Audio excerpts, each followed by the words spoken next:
Bienvenidos y bienvenidas a Esto no es un podcast NBA, el programa de los que no les gustan los concursos de tiros libres. Mi nombre es Sergio Rabinal y me acompaña Javier R. Rodríguez en una semana en la que ambos venimos con muchísimas ganas de enfadar a gente en este nuestro programa. ¿Cómo estamos, Javi?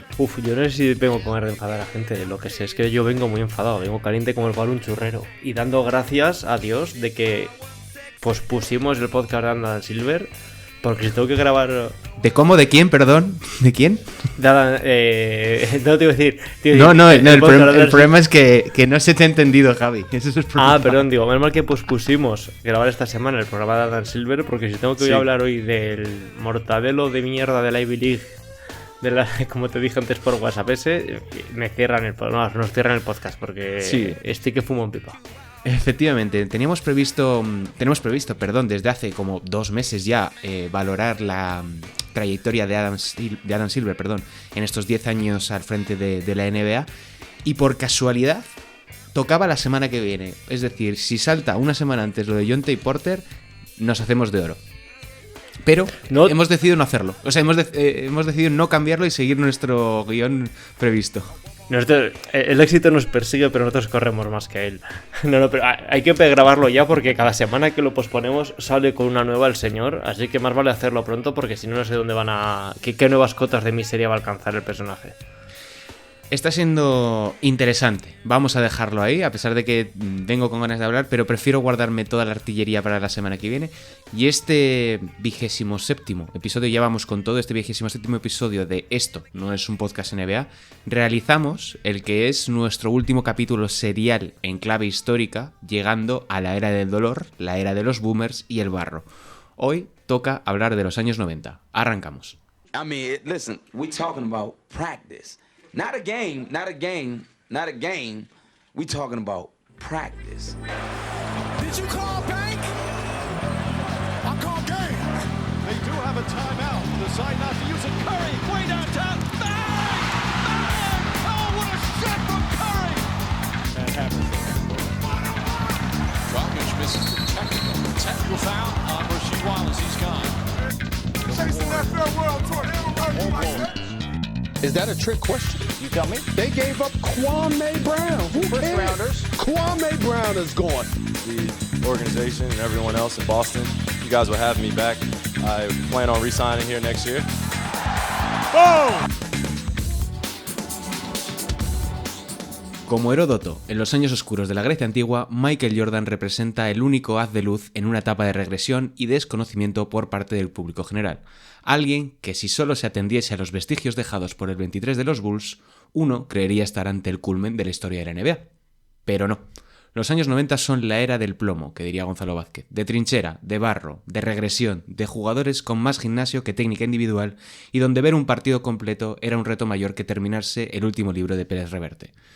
Personalmente, Javi, he visto muchos partidos en los 90 a lo largo de mi vida, sobre todo en la adolescencia. Ya sabes que cuando eres un chaval piensas que te va a gustar, igual que te ocurre con la poesía, que lo intentas y no te gusta. Pero yo, francamente, nunca los he disfrutado.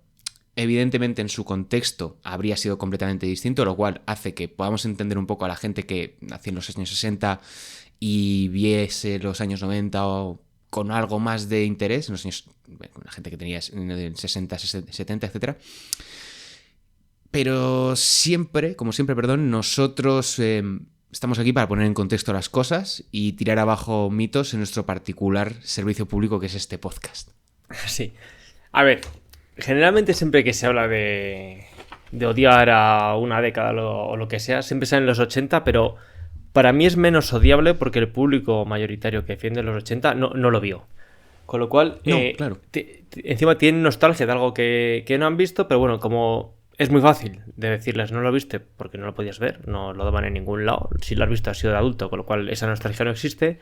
Con los de los 90 ni siquiera puedes tener este argumento porque te pueden decir sí que lo veía porque me veía el partido del Plus o lo que porque fuese. Tenía pagado el satélite digital de Alemania, vete tú a saber la porque compraba cintas de vídeo, con lo cual ya ese argumento tienes en contra de Dios. Y lo que es más peligroso, puede incluso que sí lo viesen, Pero claro, Eso es lo peor. Lo que no hacen es el ejercicio de separar. Lo estabas viendo con 14 años e igual todo lo que te ponen de aquella es divertido, como nos ha pasado mucho. Yo, por ejemplo, leía libros de la Dragonlance que me parecían una puta maravilla, luego los ves de adulto y dices en plan, joder, ¿quién ha escrito esto? Pues con el básquet de los 90 pasa igual. Yo entiendo que os gustase, yo entiendo que tú lo cojas, lo veas y digas, joder, qué maravilla, porque claro, estás en Albacete a 35 grados, no tienes absolutamente nada que hacer, faltan años para que llegue el internet de banda ancha a tu sitio y claro, yo también me entretenía llevando a la gente a cazar gamusinos, tirando piedras a los pájaros, por esas cosas que se hacían y claro, en comparación a eso, Michael Jordan es la puta hostia. Lo vemos ahora, que tienes todo el entretenimiento del mundo, tienes baloncesto de calidad 24/7 en tu League Pass y dices, esto es infumable, coño. Y lo peor de todo es que tenemos que discutirlo todas las semanas. Mira, hay una cosa que en los últimos meses, diría yo, ha salido, que es el I Am Done With The 90s. Es lo mejor que ha ocurrido en Internet en los últimos años. Porque viene a decir lo mismo, no es porque estemos de acuerdo, sino porque recoge un poco lo que venimos argumentando, que es... Ok, no pasa nada. O sea, te pueden gustar los 90 por una cuestión nostálgica. De la misma manera que hay gente que defenderá hasta la muerte que la música de los 80 son lo mejor, que ya no se escriben buenos libros desde los años 40, me lo estoy inventando. O ya no se hacen buenas series desde que se hizo The Wire. Mentira todo. Es una cuestión de nostalgia, de sentirlo cerca de ti, de sentirlo propio. Y bueno, hay que poner las cositas en contexto, sobre todo si estamos dispuestos a debatir. Yo puedo decir, los 70 son mi época favorita de la NBA. Ahora bien, no es la mejor época de la NBA ni de lejos, porque sabemos que es la actual. Y la siguiente mejor será la que venga después de esta, por una sencilla razón de que los jugadores son mejores, los equipos son mejores y presumiblemente va a haber más dinero. Claro. Que haga que sigan siendo mejores. Sí, es que de hecho el League Pass tenía que tener una función como... Bueno, tiene una función en la que tú puedas ver... Como un muro de edad, ¿no? No, incluso que te metas por... Que sea como... En serio, por... Buah, ideaza. Que sea esto como el puto Netflix. Tú te metes en Netflix y tienes ahí las series por temporadas. Pues esto es exactamente igual. Tú te metes en League Pass, por ejemplo, y te metes en los Boston Celtics y puedes ver los partidos en directo o puedes ver los partidos anteriores. ¿Por qué digo esto?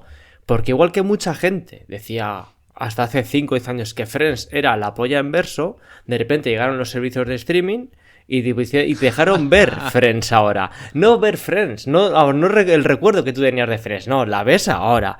Con sus chistes blanquísimos, con su homofobia, con sus mierdas, puedes vivir en Central Park con un sueldo de nada. Y dices, coño, esta serie es una puta mierda bajo nuestros estándares. Y de nuevo, tú y yo hemos toda historia. No se puede mirar el pasado con ojos del presente, bla, bla, sí, perfecto. No. Y lo respetamos, pero... Yo solo pido que el League Pass ponga esta función de Netflix, de verlo todo como eso, para que la gente simplemente contextualice. Mira, dices lo de que somos historiadores y tenemos ese sesgo de que sabemos bien que las cosas no se tienen que ver desde el presente, y precisamente por eso, o sea, hagamos un ejercicio de reflexión regresando atrás en el tiempo. Tú vuelves a 1996, que es 95-96, es la peor época de los años 90, y tú te pones a ver los partidos de fase regular, que están muchos en YouTube, ¿vale? Que es que no te tienes que poner a buscar en los foros rusos que hay por ahí. O sea, está al alcance de un clic. E incluso highlights largos de narices. Y eso, no hay Dios que lo vea. Sí, miento. Hay Dios que lo vea porque los 2000 son peores. Y de eso hablaremos la temporada que viene. Los 2000 son muchísimo, muchísimo peores. O sea, el primer tramo entre el 2000 y el 2005... ¡Boh! Horroroso. No hay Dios que lo vea. Te lo puedo discutir eso, ¿eh? ¿Por qué? Porque empezaste a ver la NBA en esa época. No. Digo que para mí son peores, no. No porque lo empieces a ver la época en esa época. Ah, vale. Que también, obviamente, está ahí el peso de nuevo de la nostalgia y todo esto. Pero... a ver, entiendo que en ataque, que era infumable y lo que tú quieras. Pero los 90 es un duelo de navajas a la puerta de Pachá que es... imposible de tragar. Y si quieres, ya arrancamos. Es la salida de un pub, de un bar de Almazán. Claro, y ya si quieres, enlazamos con el podcast y vamos a dar argumentos. ¿Por qué son tan malos los 90? Los 90 son tan malos por culpa de dos cosas. La primera, los entrenadores, y la segunda, los Detroit Pistons. Porque aquí todo el mundo, la imagen que tiene en su cabeza de los años 80, como esbozamos en el anterior serial que hicimos, es Magic Johnson haciendo pases de 10 metros así picaditos para abajo, los Celtics atacando a media pista como los putísimos Ángeles, Michael Jordan irrumpiendo, vale, perfecto. Pero ¿quién acaba dominando esa década? ¿Quién gana los 2 anillos seguidos? Los Pistons. ¿Y qué es mucho más fácil? Encontrar un jugador que te haga lo que te hace Magic Johnson, un conjunto de jugadores que te pasen el balón como Los Ángeles, como Boston Celtics, que de repente juntas ahí a Walton, a Bird, a Mahale, a la madre que los espera a todos, o decir, y sin entenderlo, porque que yo diga que los entrenadores pensaban que era esto lo que hacían los Pistons, no digo que sea lo que hacían los Pistons, porque de lo que fueron los Pistons. Ah, bueno, Sí. eso es A lo tremendo, lo de creer que los Pistons eran la mejor defensa de la historia, que lo único que hacían era dar palos como cabrones, es una mentira histórica repetida hasta la saciedad que todo el mundo se ha Eso es creído. lo que son sus sucesores. Cuando de repente te llegan los Heat y cuando te llegan los New York Knicks y cogen ese modelo mal entendido, eso sí es dar codazos por dar codazos, cerrarse a dar hostias y no tener un plan detrás. Es como de repente te quedas los pistos con la enviar y dices, pues a tirar para adelante con esto. Y de nuevo, digo que es culpa de los entrenadores porque si en la anterior serie hablamos como con la llegada del vídeo y con la llegada pues del un mayor análisis, una mayor posibilidad de revisar qué se ha hecho y qué sobre todo qué ha hecho el rival, pues el entrenador empieza a emerger como figura. Y en los 90 esto ya es cuando llega al techo. De repente los equipos tienen una identidad que es la del entrenador y los entrenadores lo que copian es la de los Pistons. De nuevo, porque yo creo que ellos malentienden o entienden muy bien, aquí cada uno que entienda como quiera, que lo más fácil de replicar de todos los modelos exitosos que hubo en los 80 es el de los Pistons. Y de repente en los 90 es todo Pistonmanía. Sí, es como si, vamos a hacer un ejemplo. Si de la época que estamos ahora mismo, es decir, digamos desde 2015 hasta la actualidad, que es una era muy concreta, marcada por los Golden State Warriors, tú te quedas, en vez de con el juego sin balón, con la flow offense, con que Draymond Green daba unas hostias como panes. Que Andrew Bogut no sabía poner un bloqueo sin mover el culo. Y te quedas con eso. Bueno, pues ahora veríamos, evidentemente estamos haciendo un ejercicio muy imposible de plasmar porque el baloncesto es mucho más complejo, pero es un poco la comparativa más lógica. Es decir, en vez de quedarte con Isaiah Thomas siendo un puñetero as del 1 contra 1, te quedas con Bill Laimbeer repartiendo leches como panes. O sea, es que no tiene ningún sentido. Mira, vamos a poner unos cuantos datos encima de la mesa, que lo habías puesto en la escaleta. En 1990, cuando empieza la década, el ratio ofensivo de media de la liga es de 108 puntos por cada 100 posesiones. A mediados de la década baja un punto, pero es que al final de la década, lockout mediante, va a 102. Y eso no para de bajar. O sea, y no es que digamos, bueno, es que hubo un lockout. No, el anterior también era bastante bajito. Y aquí esto es lo importante, no es que las defensas se impongan, o sea, no es que digamos, madre mía, se ha empezado aquí a defender, han descubierto la piedra filosofal de la defensa. Es que el ataque entra en absoluta cuarentena y es sacado a base de golpes de la cancha. O sea, mira, me va a poner modo Yolanda Díaz. Le voy a dar un dato, señor Rodríguez. 3 de los 12 peores ratings ofensivos de la historia en una temporada ocurren en los años 90 y los siguientes a finales de los 70 y en los 2000. O sea, estamos hablando de uno de los momentos a nivel general, que es lo importante de valorar una liga, uno de los peores momentos de toda la historia de la NBA, solo salvado porque había un señor que se llamaba Michael Jordan que las metía con el culo. No, y luego encima, para grabar estos ritmos ofensivos, acuérdate que durante unos años se tocó la línea de triple. Es que ni hacía... Se tocó la línea para... es que para intentar salvar ese estropicio. Claro, es que para el que no lo tiene tan claro, ha pasado en el fútbol también. El Barça ahora de repente lo gana todo y tienes de repente 50.000 millones de equipos que intentan ponerse, que entienden que lo que pasa con lo bueno del fútbol no es el juego posicional, es el pase. Y empiezan a pasar como anormales en horizontal sin tener jugadores para ello y sin nadie que te un buena línea. Pues en el baloncesto pasa exactamente igual. En lugar de quedarse con toda la cantidad de detalles que tienen detrás los Pistons, o solo sobre el hecho de todo esto está sentado porque tiene seguramente al mejor base puro de la historia y que él es el que te va a manejar todos los tiempos del equipo. Luego, efectivamente, tienes un equipo muy serio atrás, pero claro, te quedas con el meme de las Jordan Rules, no te estás quedando con todas las ayudas y con todo lo que estaban haciendo. Pues dicen, vamos a ver qué pasa. Y se centran tanto en este aspecto, yo creo que también, y luego también tocaremos con la falta de talento de la década, que se olvidan también de intentar generar, de crear más arriba. De repente esta es una década de destrucción. Si los 80 fue la década, lo que decimos siempre, que la defensa va como medida reaccionaria en contra del ataque. Sí, va un poquito más despacio. Pues en los 90 es cuando de repente es la década de la defensa. Totalmente. Y esto coincide, y es un poco lo que marca la línea de lo que hablábamos de la nostalgia, que es un momento de auge de la NBA a nivel de global, que es cuando se produce el asalto de la liga prácticamente a todos los países del mundo, llegan las señales por satélite, llega el cable al resto de Occidente, se producen los Juegos Olímpicos de 1992, que en cierta medida marcan un poco el post para terminar de asentar la figura de Michael Jordan más que el resto de jugadores, porque muchos ya les tenían cara, pero ahora les pones sobre el terreno y sobre todo construyes un mito, que esto ya lo hablamos creo que al principio en algún episodio de los que hicimos al principio, que hablábamos sobre, sí, cuando hablamos de la NBA en España. Y me parece importantísimo porque explica en gran medida que, y esto lo voy a defender hasta que alguien me ponga otro argumento bueno encima de la mesa, los años 90 es la última década en la que existen narrativas de verdad. Es la última década donde hay héroes. Héroes entendidos como nosotros lo entendemos de una construcción de un mito, una narrativa, una historia. Es la última. Y mueren con Michael Jordan. Y si me apuras lo puedes llevar a Kobe Bryant porque era una copia literal de Jordan. Pero es la última vez en la que los deportistas tienen privacidad. Es la última momento en el que a los deportistas solamente los puedes ver por la tele o en el pabellón y donde todo tiene un aura. Ahora, incluso en la década posterior, se pierde bastante, se desdibuja muchísimo. Sí, es la última época de no conozcas a tus ídolos. Ahora básicamente es imposible no conocerlos, porque tú, por ejemplo, cualquier persona que admirase en el 93 a Jordan no iba a llegar a Instagram y comprobar que es imbécil. O no iba...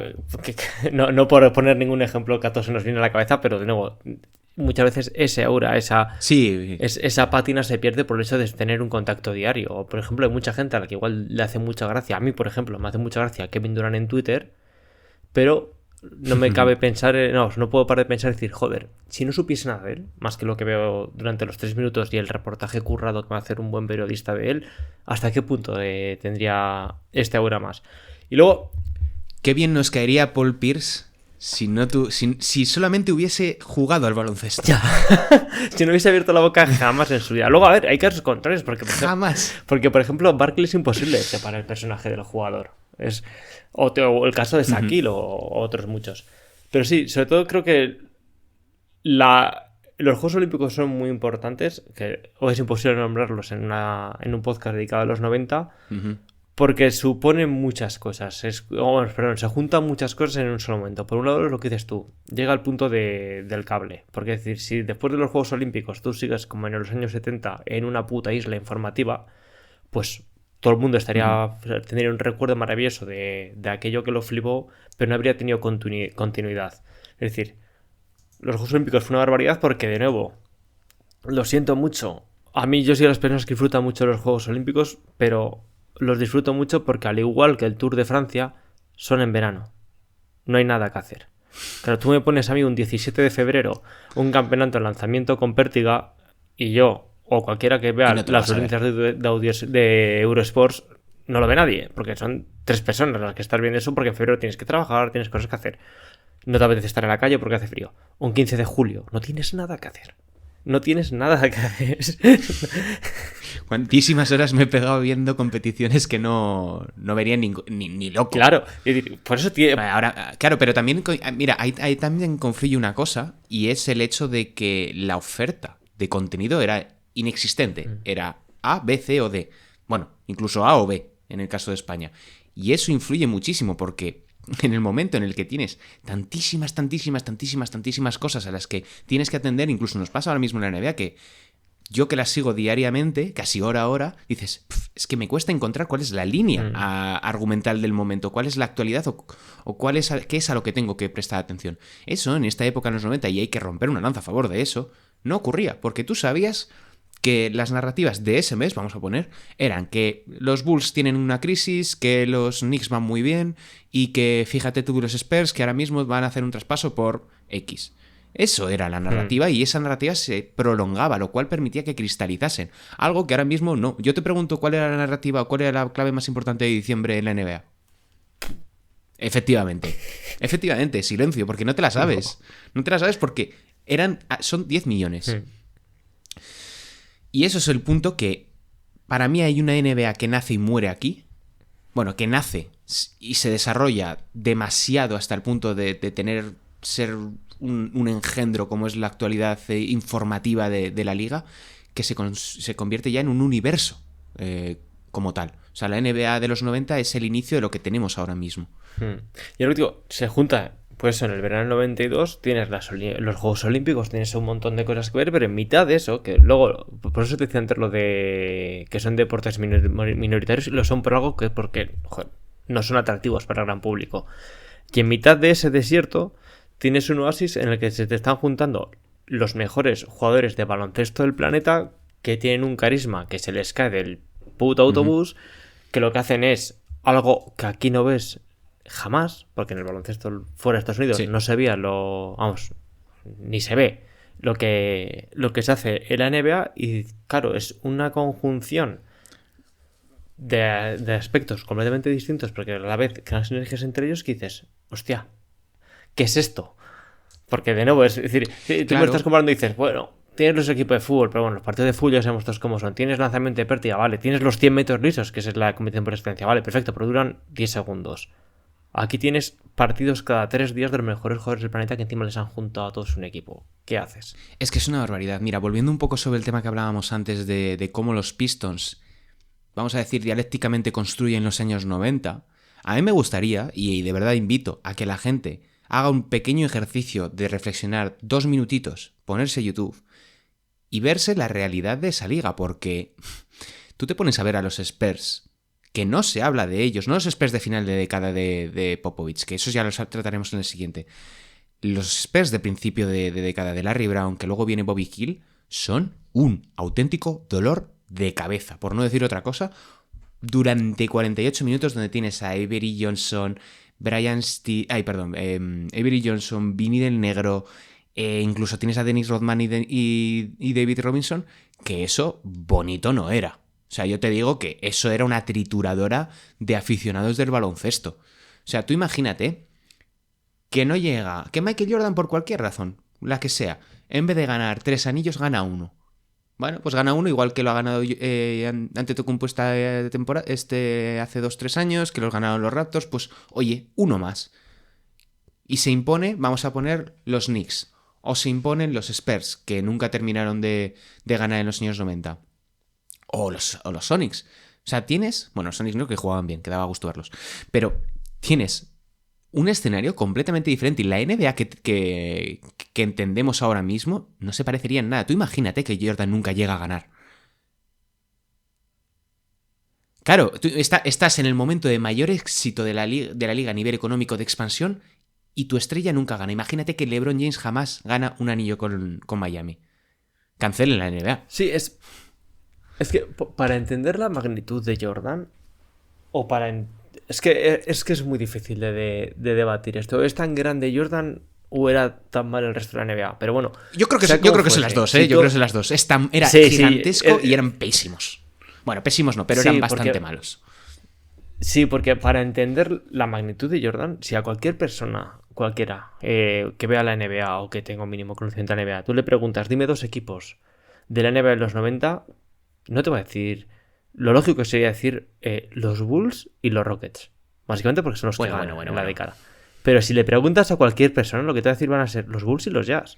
O sea, porque la gente recuerda a Jordan y al que perdió contra Jordan. Claro, yo tenía una cosa apuntada muy interesante sobre esto. Y además iba por esta misma línea de que la gente, en realidad, de los 90, no tiene ningún tipo de conocimiento. No hay estrellas en la NBA. Porque Jordan es un universo en sí mismo.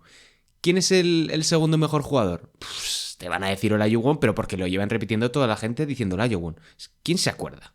Nadie se acuerda de haber visto a Olajuwon. Lo decías tú, lo de el segundo mejor equipo, los Jazz. Pues bueno, pues el segundo mejor jugador, Karl Malone.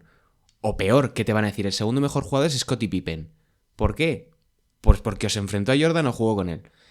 Y lo peor de todo, y esto a mí sí que me revienta, es que la gente no se acuerda de Shaquille O'Neal a la hora de hablar de los años 90.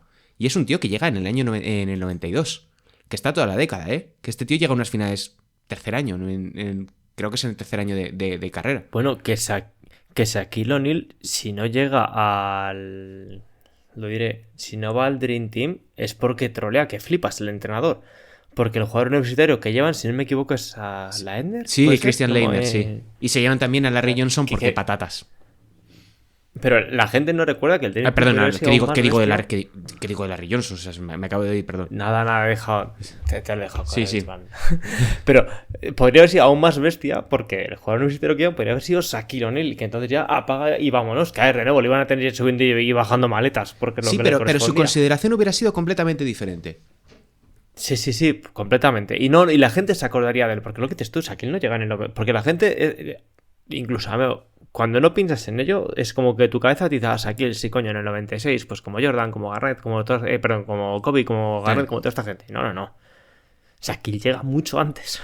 Shaquille comienza prácticamente la década. Pero nadie se acuerda porque hay una figura inmensa. Hay una figura que lo eclipsa y lo acapara todo, y con razón. Porque luego... Es una década en la que entre algunas es una época, es literalmente una década de transición, porque tienes a partir del 96 es como te llega toda la generación de jugadores que te van a protagonizar la siguiente o las siguientes décadas, pero son muy jóvenes, están por madurar todavía, por mucho que están verdes, por mucho que Duncan gane, pero ya sabemos el contexto en el que gane y demás.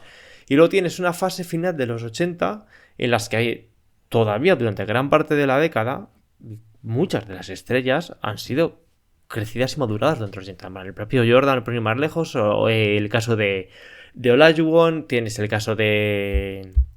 Lo diré, que es el que tiene la cabeza medio... El propio Stockton, que bueno, claro, Stockton lleva ahí desde que se pusieron los cimientos de la liga. Es decir, tienes era Bob Cousy camuflado. Sí, y gracias a Dios que aparece la figura de Jordan también. Pero también, desde nuevo, es por eso tan grande su figura, porque es justo. Están apagándose las antiguas estrellas y las nuevas todavía no empezó a brillar. Y en ese oasis, ese impasse de 8 años del 92 al 2000 o del 91 al 99, todo lo que tienes es Jordan. Mira, me ha gustado que hayas mencionado lo de dividir la década en dos, porque aquí sí que como que me parece muy, muy claro. Yo con otras décadas me cuesta un poco más, como o las veo unidas o las veo ya como compartimentadas mucho más claro. Y este es un momento, los 90, que ya no sé muy bien cómo unirlo, si viene de antes o ya surge aquí, que es el germen del individualismo extremo.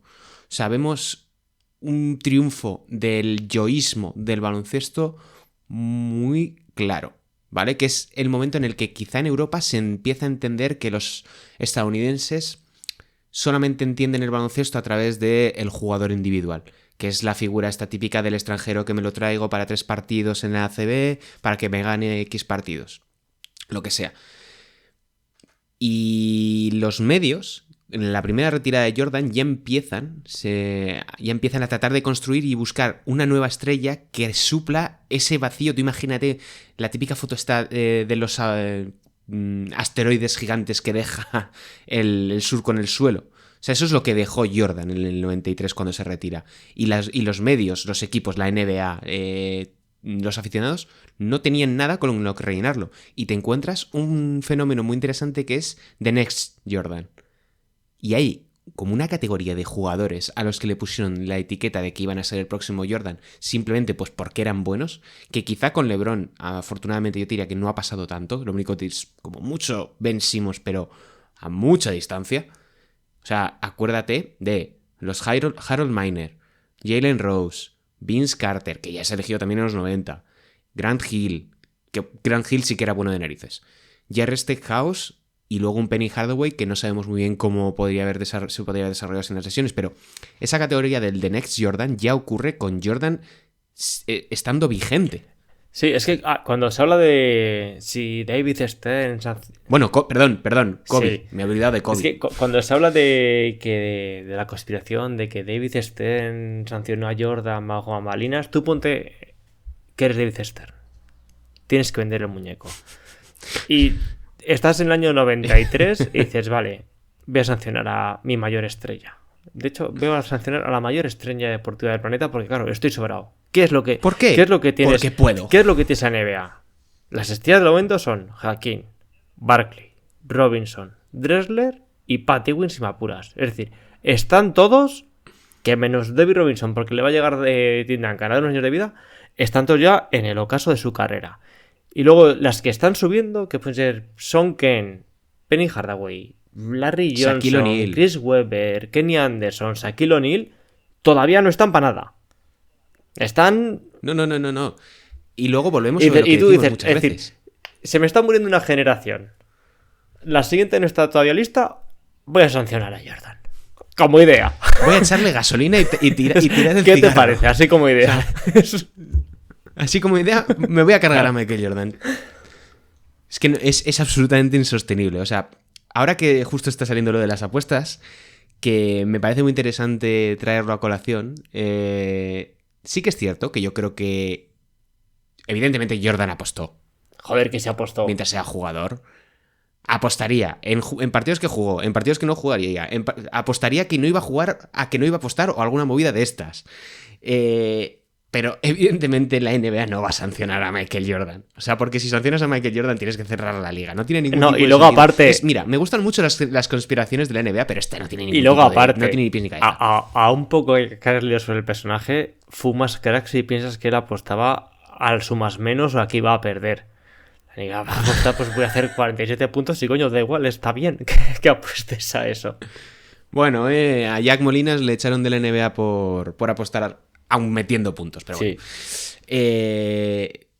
Es que es una de estas teorías que, fíjate, la del draft me la creo. La de que haya favorecido a diferentes equipos también me la creo. La de que los árbitros estaban comprados y que todos apostaban como decía Donahue también me la creo. Pero esta, en concreto, no tiene ni pies ni cabeza. O sea, es lo que dices, conociendo mínimamente a David Stern, un señor de Castilla, hecho y derecho, ¿tú te crees que el señor David Stern, facturando lo que facturaba la NBA en ese momento, va a decir, mira, Jordan, te vas a quedar 15 mesecitos aquí sentadito, deja que los chavales jueguen, deja que Hakeem Olajuwon se lleve un par de anillos, yo mientras tengo las finales menos vistas en siglos y luego ya vuelves. Sí, es literalmente como si de 2010, cuando se te acaban Kobe Bryant y los Celtics en general, hasta que te aparece Stephen Curry y dices, voy a sancionar a LeBron James. Sí. ¿Qué vendo? Pa' fuera. No sé, pues yo qué sé, vende lo que quieras. Véndeme a Son Marion, por ejemplo. No tiene ni pie ni sentido. Y luego, culpa de todo esto, que y aquí lo siento porque te voy a poner la escaleta patas arriba, pero ya me he calentado. Ya, la escaleta Ah, ha hola, sido no. puesta patas arriba hace bastante ya, ¿eh? Tenemos una cosa que yo básicamente que hace este podcast para rajar de lo siguiente. De los putos Utah Jazz. De ese monumento a la mediocridad más absoluta, que son los Utah Jazz. Y no lo traigo a colación por odio hacia ellos, que también, sino porque me parecen el ejemplo perfecto para hablar de, o para exponer la mediocridad, entre comillas, de esta década. En ninguna otra década, una franquicia como los Utah Jazz tendría ni este aura que tiene aún a día de hoy de, joder, de qué lástima que consigues un anillo, ni de como ejemplo aspiracional de lo que es un equipo serio. Los Utah Jazz, señores y señores, eran un puto coñazo. Yo lo siento mucho. Sí, lo siento mucho. John Stockton es como dijo aquel filósofo conocido como Risto Mejido, era un consolador. Perfecto en la ejecución, frío en el sentimiento. Se tira 15 años. Es decir, mira, te hago una pregunta. ¿Cuándo es el prime? ¿Cuándo alcanzó su prime, John Stockton? No tuvo prime. 92, 93, te diría yo que creo que es cuando es All-Star. Que no tuvo prime. Se tiró desde el año 88 hasta el año 95 promediando un 14-12. ¿Cuándo hizo más? Pues a veces hizo 14, a veces hizo 11. Que no tiene prime. Se tiró 20 años haciendo lo mismo. Que de nuevo, muy bien, porque es de estos jugadores que encima era asqueroso porque tú dices, vale, tiene 5 movimientos y sabes cuál va a hacer y te lo hace en tu puta cara. Y luego encima tenía a Karl Malone, que efectivamente era un complemento perfecto para lo que él quería. O para lo que él quería ejecutar en pista. Pero son mentira. Encima, John Stockton, de nuevo, si lo que decimos antes de la NBA, es la persona que más se aprovecha de este cambio de paradigma. Hablar de aprovecharse y los Jazz con Karl Malone. No, perdón. No. Se tira hasta los 32 años que le está dando pan con aguas Gary Payton. Y de repente, cuando ya el pobre hombre no le quedan rodillas, o ya no puede darle pan con agua, la siguiente generación no está lista. Porque esto me lo he apuntado, ¿eh? A ver. Porque me ¿Qué has he ido estudiado? a apuntar. Me lo he apuntado. Vale, he puesto, mira, hasta los 34 años Gary Payton le estaba dando nalgadas. Y aquí es cuando la magia ocurre. A favor de John Stockton, él siguió manteniéndose a su mismo nivel de mediocridad, de gran mediocridad, vamos a decirlo así, no vamos a confundirlo con la mediocridad que nos fue proporcionar, yo que sé, Jimmy Butler. Pero bueno, él se encuentra que justo en Te esta, has dicho con la en boca esta pequeñita. Porque está lesionado. No lo dijiste el año Eso pasado, es. ¿eh?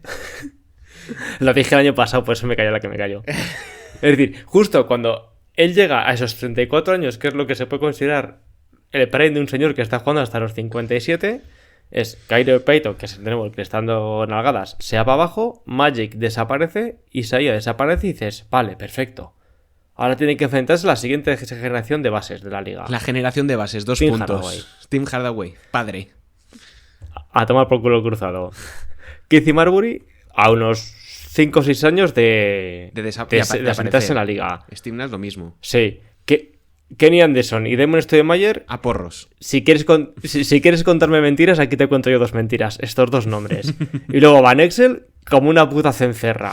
Es decir, vale. Pero que estamos hablando de que El mejor va... Cedric Ceballos era uno de los bases de esta época, por el amor de Dios. Es a lo que te voy. Por eso es lo que le quiero decir a toda la gente que me viene a dar el tordazos con Stockton. Que sí, que el mejor base de la década. Problema, no competía Es contra que- nadie.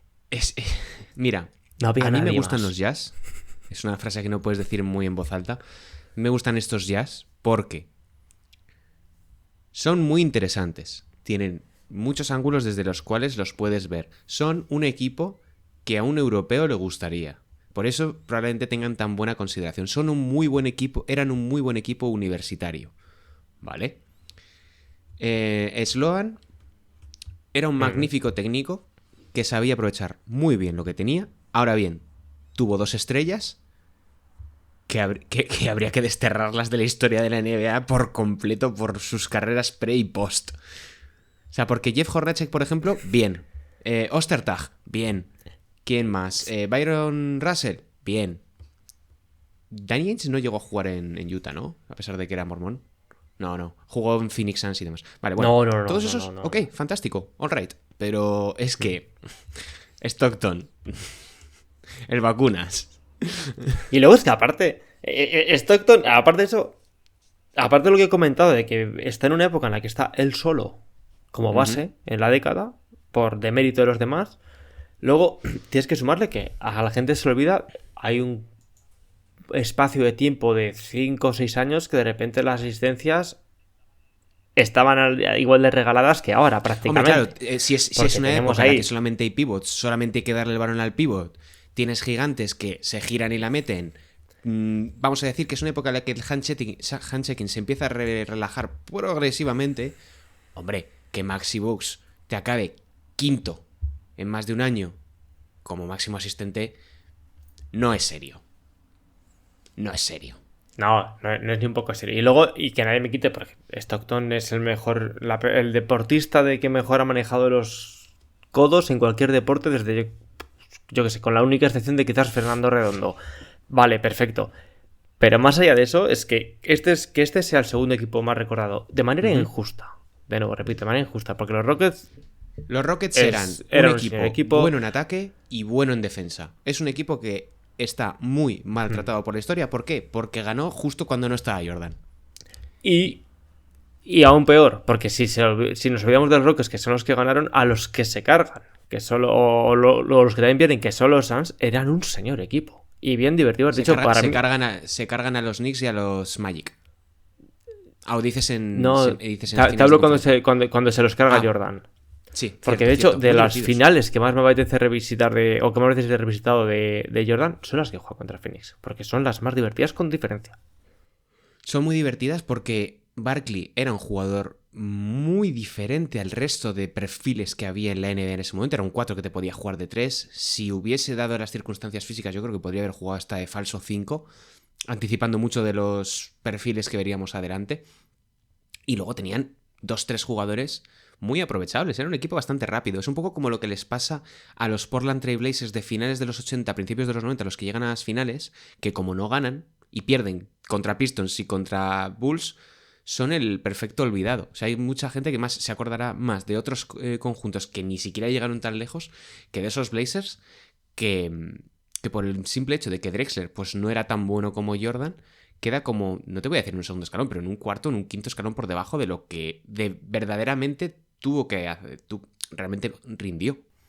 Es que hasta tú y yo hemos hablado antes de los Knicks y de los Heat, que de esos Suns, por ejemplo, incluso de esos Rockets, es que incluso en el acervo popular, es que, a ver, también porque ves las series y el 90% están basadas en Nueva York, y claro, pues el de Seinfeld no se va a ir a Phoenix a ver un partido. No se va a hacer de los Nets. Claro, para tener a Pat Ewing pues dando codazos y haciendo sus cosas.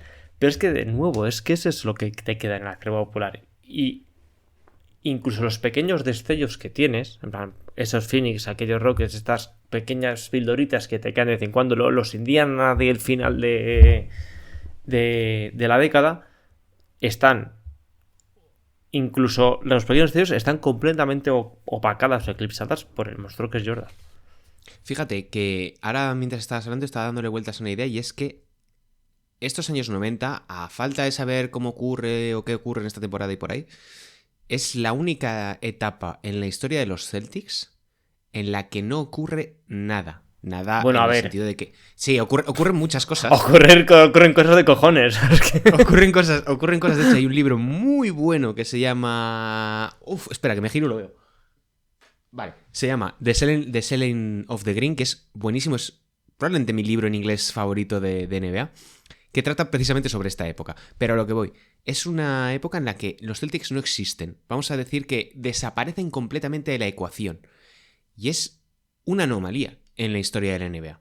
Por completo. Sí, ya sabemos que ocurre el fallecimiento de este muchacho, que si Rick Pitino, que si Chancey Billups haciéndose un carmalón. Sí, es justamente lo que iba a decir lo que voy a decirte a continuación, que dentro también de esto que hablamos de la mediocridad de la liga, la estrella de Jordan y todo lo que tú quieras, hay que tener en cuenta que es, por un lado, la primera década en todo lo que llevábamos de historia hasta el momento, que los Celtics no existen y era la franquicia por antonomasia, que los Lakers, desde la retirada de Magic, incluso incluyendo su esporádica vuelta hasta que no llega Shaquille, no existen, ni le importan tampoco a nadie. Eso es un periodo de 4 años, ¿eh? Magic se retira en el 92, sí. Bueno, 91 técnicamente, llegan a las finales de ese año, de 91, y Shaq llega en el 96, 5 añitos. Sí, pero cuando se junta con... ¿Cuándo llega Phil Jackson con él? 96. ¿Es el 96? Ah, bueno, pero eso ocurre en el año 99. Claro, pues digo, sí, que llega Shaq, pero no hacen nada. Sí que... Bueno, claro. Más que los Sixers vale, en 10 años. Sí, pero que sabes que estás... Por un lado, el equipo que te ha asentado en la liga no existe. La rivalidad que te ha dominado a la década anterior y las 3 anteriores está en horas bajas, o por incomparecencia de uno, por incomparecencia de los dos. El juguete nuevo es lo que tienes, pero de todo lo que había sido la base tercera de NBA, bueno, los Pistons que te habían acabado la anterior década intentando implosionan de manera increíble. Sí, en el 91 no es un gran año para Ciudad de Detroit. Entre la General Motors y los Pistons no va a ser recordado, ¿no? Creo que también nace por ahí Draymond Green ya, magnífico todo. Mira, una de las cosas que no hemos hablado, y ya si quieres vamos encarando la parte final, que es para quedarnos ya con algo positivo de todas estas cosas tan negativas que hemos hablado, que ahora mismo vamos a tener... Que acabó la década. No, que no hemos visto ni un partido, que alguna vez nos han caído una de estas, de que no tenemos ni la más remota idea de lo que estamos hablando. De hecho, ocurrió en el de los 80 que uno se enfadó porque habíamos hablado mal de los años 80 y no teníamos ni la más remota idea. Bueno. Y es hablar del impacto global de la NBA y cómo esta es la época en la que empiezan a llegar jugadores de otros países que no son Canadá. O países africanos con raíces colonialistas o del Caribe, como pueda ser Pat Ewing, que nace en Jamaica y se convierte en estadounidense porque patatas. O Dominic Wilkins, que es francés, pero dependiendo de cómo va el día, es estadounidense. Sí. Y es un momento que a mí sí que me parece muy interesante porque nos permite comprobar ese contraste de niveles De lo que siempre hablamos de que la clase media es lo fundamental para valorar una época. La clase media de la NBA en ese momento era pampurria comparado con otros periodos, pero la clase alta de Europa era buenísima, pero no estaba al nivel de la clase media. Físicamente, sí técnicamente, pero no físicamente.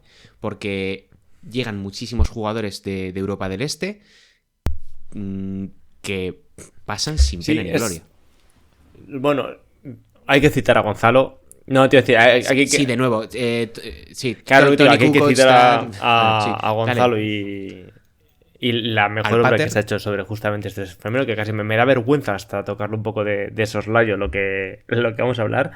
Pero sí, si decimos Sí. que No queremos si el manchar año ese libro. 92 es lo que consideramos como de apertura de la NBA al mundo, también lo es esta década, la época en la que la NBA se abre a recibir talento de otros lados.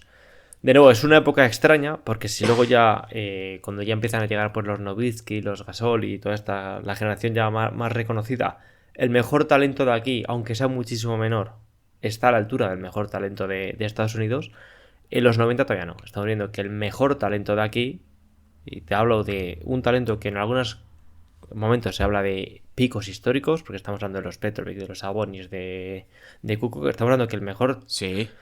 Esta gente se mea en todo. Se meaba en la gente que jugaba con ellos. Sí. Literalmente Estamos hablando de que el farmacéuticos. mejor talento de aquí te llegaba para ser clase media de una liga que no estaba ni siquiera en su mejor momento de talento. Es decir, el salto que se produce en 10 años, vamos, si vemos el salto que pasa desde la llegada de Petrovic a la llegada de Nowitzki, es un periodo de, ¿qué son? ¿8 años? ¿7 años? Llega en el 88 y claro, sí, Nowitzki llega en el 99, o sea, es 11 años, nada. En términos históricos es la nada, es 2 días. Claro, a ver, también, pues supongo que aquí en Europa pues ya nos hemos acabado de recuperar de la Segunda Guerra Mundial, la gente empieza a comer bien, ya tomas carbohidratos, 3 comidas al día, has superado la guerra. Es decir, encima es esta parte curiosa de la Europa del Este y el baloncesto, en plan, has superado las partes negativas de la guerra, que es el hambre, básicamente, pero mantienes las buenas, que es la mala hostia. Y se forma Y el una especie de tabaquismo, ¿no? Y el tabaquismo. Una burbuja única de talento. Mira, ahora que mencionas eso, esa parte del mundo, y hay una cosa que no se pone suficientemente en valor, y aquí viene el historiador a ponerla, es que se produce durante los años 90, entre el 90 y el 96, curiosamente, oye, un desembarco de yugoslavos. ¿Qué ocurriría en esos años ¿Qué pasaría, para que dijese el amigo Sasha Danilovic, me voy a ir a Estados Unidos a jugar? O gente como Rasko Cekovic a decir, oye, me apetece irme a pasar un miércoles a Indiana. Oye, ¿qué pasaría en los Balcanes en los años 90 para que Zarko Paspalj o Stanko Brankovic dijesen, me cuadra, este año me toca? Claro, es lo que digo. Si se produce esta simbiosis en plan de conservar lo mejor de la guerra y superar lo peor de la misma, cuando la gente se pregunta, joder, ¿por qué no para de salir de talento de aquí? Bueno, pues porque nunca para de estar en guerra. Con lo cual es como una especie de reciclaje continuo. Es solamente en plan de, viajo en el tiempo, ¿qué época será? Oye, ¿cómo estáis en los Balcanes? Jodida. Hostia, pues no sé dónde estoy, no sé en qué periodo estoy. Exacto. No, pero me parece muy interesante porque siempre que se habla de los jugadores internacionales nos quedamos con que, fíjate, que Divac en los Lakers, que si Petrovic antes del accidente parecía que iba a ser una estrella, que si Toni Kukoc le cae la suerte de jugar en el mejor equipo de la historia. Bueno, hubo unos cuantos europeos que fueron para ahí en esa época y calentaron muy bien el banquillo. Hasta desde España mandamos uno a ver qué pasaba. No, pero eso lo mandamos en los 80. Fernando Martín, Dios lo tenga en su gloria, jugó los 80. Efectivamente. Y no volvimos a mandar uno hasta Pau Gasol. Aquí clases de historia en directo para Javier R. Rodríguez. Bueno, a lo que venía diciendo mientras Javi revisa la Wikipedia. Sí, es literalmente lo que estoy haciendo. Por eso mismo que te veo la cara.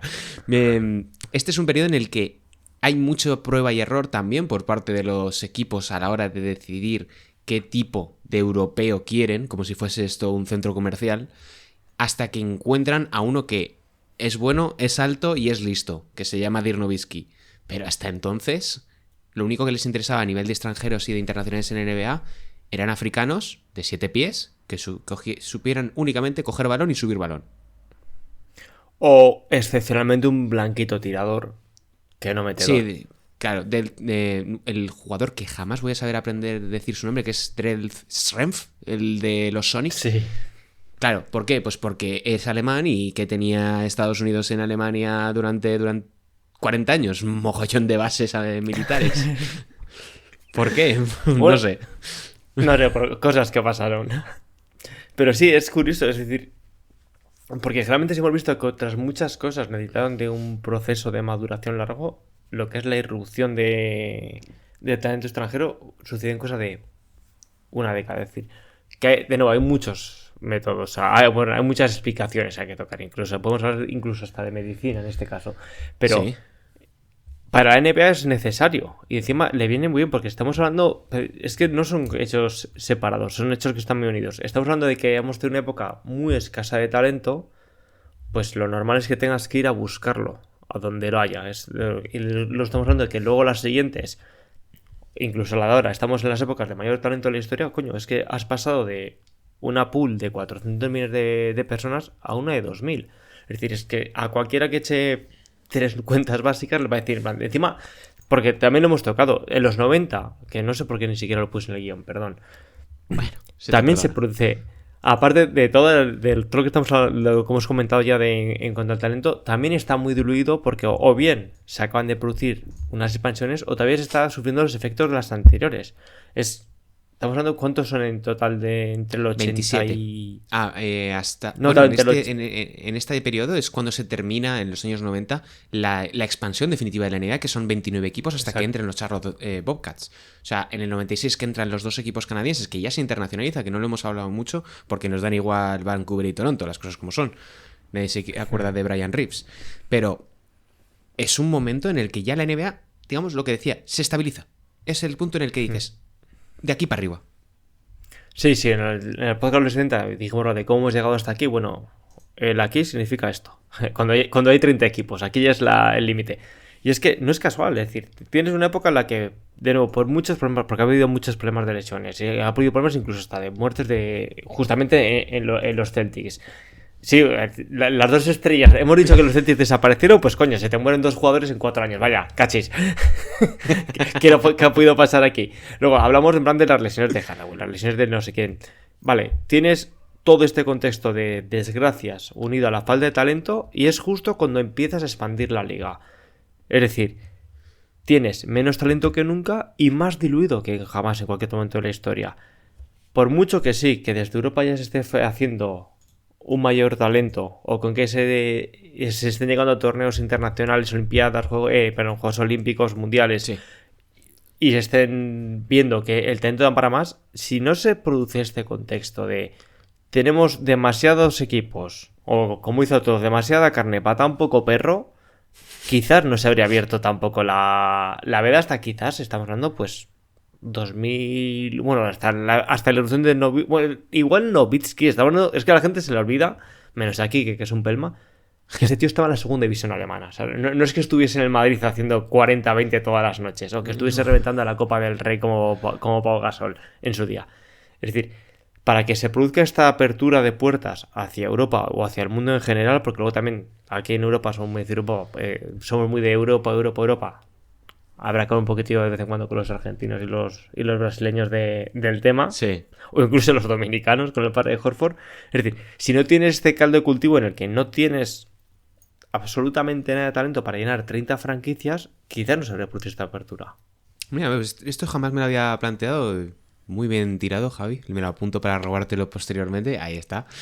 Y ya para cerrar, para dejar esto ya de cara preparado a la siguiente jornada que hagamos de estos episodios, la situación es tan crítica. En la NBA, lo comentabas al principio, que se plantean cambiar las normas. Reducen la línea de 3 y lo más importante es que David Stern le encarga a Jerry Colangelo que una comisión para tratar de salvar el baloncesto, que es lo que sucederá a principios de los años 2000 con la introducción de la norma de los 3 segundos defensivos, relajación del handchecking, porque había que salvar de alguna manera el baloncesto. Y es ahora, en este momento, en donde se pudrió todo. Aquí se pudre todo y es donde la NBA dice, hay que salvar el muñeco, que esto en el momento en el que se nos vaya Jordan, se nos caen los cimientos de la casa. Sí, porque lo hemos tocado en los seriales anteriores. La NBA en muchas cosas es proactiva, pero en las importantes ha sido siempre reactiva. Es decir, cuando metes el reloj de posesiones, porque esto es un puto desastre que no se va ni para adelante ni para atrás, y cuando se hace el gran cambio normativo desde hace, de los últimos 20 años de lo que era en ese momento, es después de los 90, porque llegas a un punto crítico. Es decir, ya tienes el paciente en coma y, como dice otro, dice, nunca es más oscuro que antes de amanecer. Por eso decimos que los 90 es la peor época de todas, porque es la que desemboca en todos los cambios, porque si las cosas fuesen bien, ahora no está hablando nadie de cambiar las cosas. Bueno. Vamos a poner una línea de 4 puntos, el ojo de halcón, fruslerías en comparación a lo que se ha tenido que tocar antes. Efectivamente, y nos quedamos ya con este último argumento, con esta última locución por el señor Javier Rodríguez. Muchas gracias, Javi, por estar al otro lado. Qué ganas tenemos ya del episodio de la siguiente semana, donde analizaremos los 10 últimos años de la NBA a través de las gafas de Adam Silver. Y lo contrastaremos con nuestro amigo favorito, David Stern. Un saludo y hasta la próxima.